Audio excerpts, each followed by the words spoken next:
India-Thailand bilateral textile trade yet to recover after COVID-19? Recently, India's Minister of State for External Affairs Raj Kumar Ranjan Singh informed at an event, Thailand is the fourth largest trading destination for India in the ASEAN region. Bilateral trade between India and Thailand has reached an all-time high of around $15 billion in 2021-22. The Indian market remains attractive for Thai investors.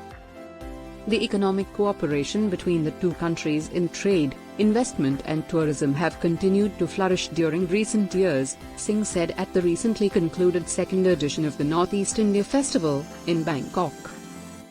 According to Fiber 2 Fashion's market insight tool TextPro, India had exported textile products like fiber, yarn and fabric worth $126.898 million and imported worth $129.013 million in the same category during 2021. Bilateral trade was $260.082 million in 2019 and $188.612 million in 2020 for the same category. It shows slow recovery in the trade after the COVID-19 pandemic.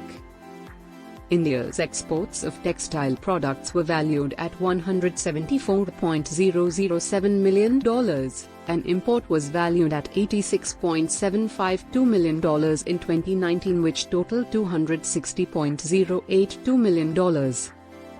The export of textile products was valued at $118.516 million, and import was valued at $67.096 million in 2020.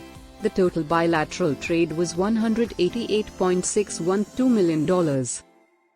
As per TextPro, India's export was $64.377 million for fabric, $33.822 million for yarn and $28.699 million for fiber during 2021. It had imported fiber of $69.322 million, yarn of $39.061 million and fabric of $20.629 million from Thailand. It shows that Thailand is mostly dependent for raw materials on India.